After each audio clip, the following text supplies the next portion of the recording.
it's time. This series has been building up to this from episode 17 to now of how much time our hero, the Dragon Ranger Burai, has left. Let's see how it all ends in episode 40 through 43, shall we? We begin with episode 40, Burai's deathly departure, with said hero being taken away via Grim Reaper rickshaw to the land of the dead, waking up relieved it was a nightmare, reminded that he has 4 more hours left to live. And to make matters worse, Clotho informs the Rangers that when Burai leaves the room one more time, he will never be able to return. That's great, but just one thing. What's the good news? Our heroes research for a way to save Burai. 𝐏𝐀𝐓𝐑𝐄𝐎𝐍𝐒 reassuring his leader they'll do everything in their power to save his brother, leading us to a story recap as a jumping on point or reminder for the viewers. Bandora, learning this, dishes out a new scheme summoning the new monster of the week, 𝗏𝗏𝗏𝐷𝗏𝐿, somehow able to control Dragon 𝐶𝐍𝒏, causing havoc, with the episode ending with Burai having a dream repeat, but passing a little boy on a bench. We continue in episode 41, Blaze Burai, with our heroes in 𝗏𝗔𝗥𝗥𝗜𝗦 battling Dragon 𝐶𝐍𝒏. Burai, leaving the room to calm his guardian beast down, summons Dragon 𝐶𝐍𝒏. Yep, turns out Bandora's new monster's a shapeshifter to trick our green hero out of the timeless room so that she can use a magic map to find and destroy it. Where did she get a map like that, Dora the Explorer?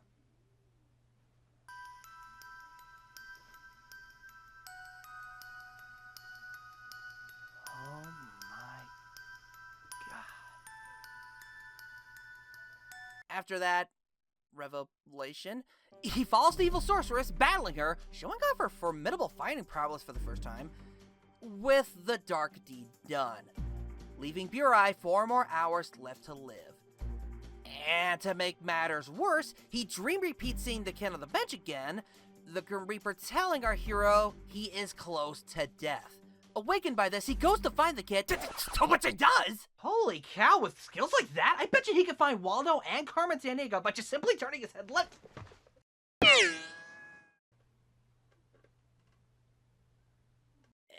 Anyway, said kid, named Koto Mitsuya, seems okay, no illnesses or mortal danger, but Burai decides to hang out with him as a caution. Plus, learning he's a fan, gives him a ride on Dragon 𝐶𝐍𝒏! Lucky, I'm jelly. Back with our heroes, Barzo thankfully finds info about a life-restoring elixir, protected by a wraith, hidden in a sacred land you can only enter by praying to God. Sounds simple enough. However... There it is! Said prayer activates a trial, having their powers removed, meaning no spandex or giant robots to help, sending only 𝐏𝐀𝐓𝐑𝐄𝐎𝐍𝐒 and Dan to go retrieve the elixir. Bandora, banking on this, sends her monster to cause havoc, leaving our near-death warrior and his Kyoryu to battle it. Said battle causing debris to fall onto Kota, Burai getting him out, ending on a cliffhanger.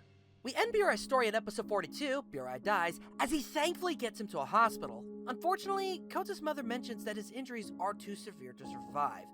Burai, in a grasp of hope, has the dying child hold onto his dynametal to heal him. Heart-wrenched, he finally tells his little brother about the dream of Kota's death, not wanting him or himself to die. 𝐾𝐀𝐓𝐑𝐄𝐎𝐍𝐒 telling the good news about the elixir as the clock strikes 1. The Dragon Warrior has 1 hour left to live. I've heard of bad timing, but this is ridiculous! And no, I'm not doing the Groucho Marx impression on this one. This is legitimately ridiculous! What's also ridiculous is the amount of fighting going on. 𝐏𝐀𝐓𝐑𝐄𝐎𝐍𝐒 and Dan fighting the elixir, but facing the wraith that's protecting it. Dragon 𝐶𝐍𝒏 plus Burai versus the one-eyed Pretender Transformer, with 𝐾𝐀𝐓𝐑𝐄𝐎𝐍𝑒 and the gang fighting golems. Fed up about the whole thing, our heroes call to God asking why they need to be tested during this dire crisis, pleading for help, to which they do. Their powers return, form up Ultimate 𝗏𝗔𝗥𝗥𝗜𝐦, destroying the eyesore copycat once and for all. However, the victory celebration is cut short, as Burai's hour is up. But wait, what about the elixir? Shouldn't that help? Well, it turns out that's not the case. After 𝐏𝐀𝐓𝐑𝐄𝐎𝐍𝑒 and Dan lose the jar in the lake, getting the plot twist that the wraith was Clotho in disguise, we learned that even if they got the elixir to him after the time limit, it wouldn't matter. Burai's death was preordained. But to honor our hero's wishes, he gives them the elixir for 𝐏𝐀𝐓𝐑𝐄𝐎𝐍𝐒. As for Burai, we get a pretty goodbye death scene as he gives 𝐏𝐀𝐓𝐑𝐄𝐎𝐍𝑒 the shield and dagger, asking that the elixir be given to 𝐏𝐀𝐓𝐑𝐄𝐎𝐑, which was done thankfully, before he disappears from this mortal coil. 𝐏𝐿𝐷 watching from a distance holding his candle as the flame goes out. And so, Burai's story ends as he's taken to the afterlife, glad to see that 𝐏𝐀𝐓𝐑𝐄𝐎𝐑 isn't next to be picked up, with 𝐏𝐀𝐓𝐑 sad of his brother's death. Which, he isn't the only one. So, the next episode really isn't part of the story arc, but with how this relates to Burai's passing, I'm gonna still bunch it with this batch. Plus, the theming for it just really works for me.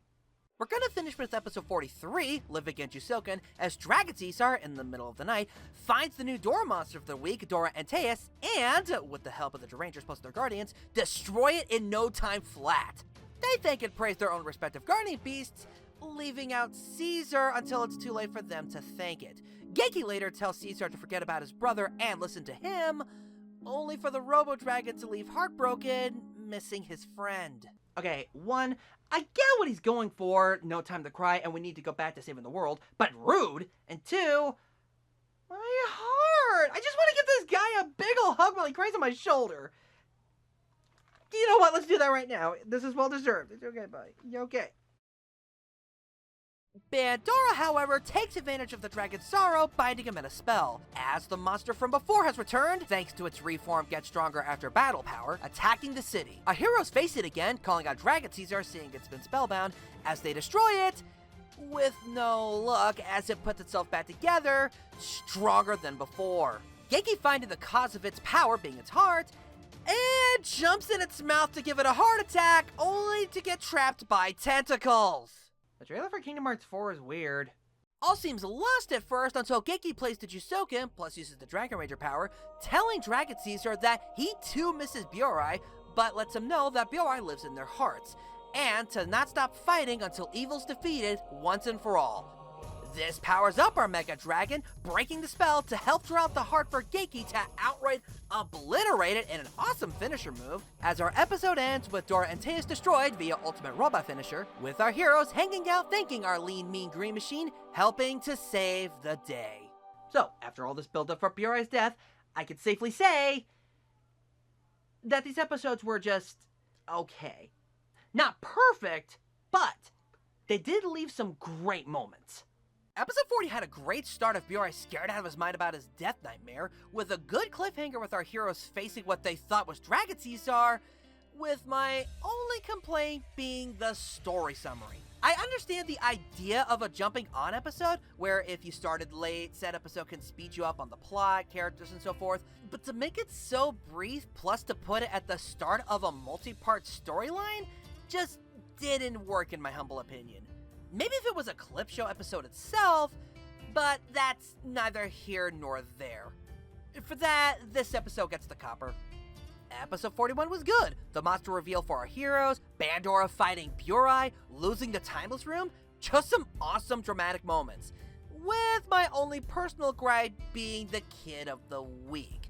Now, don't get me wrong, I do like the idea of Burai saving a kid from death, but honestly, I think we wasted a good story opportunity between him and 𝐏𝐀𝐓𝐑. But with the narrative they had, again, neither here nor there. So, yeah, copper.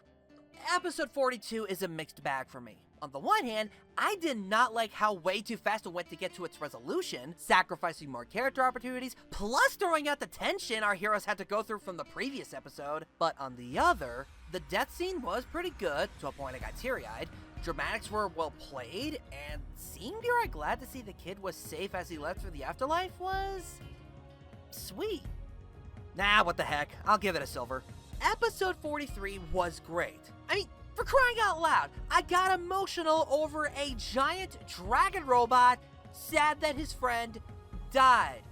And yeah, we have a few plot contrivances, our heroes ignoring it until it's too late, 𝐏𝐀𝐓𝐑 giving it the get over it speech, probably could have gone through a few rewrites to make it work, but still, the resolution at the end, with 𝐏𝐀𝐓𝐑 using the Dragon Ranger powers, plus Dragon Caesar struggling at first to saving the day, was awesome. Gold. Overall, this story arc gets the Super Silver Medal with a recommendation of give it a watch while you got a chance. next time, more Zyuranger, so look forward to it. But until then, I just want to say thank you guys so much for watching. May God continue to bless you, and just have a good day.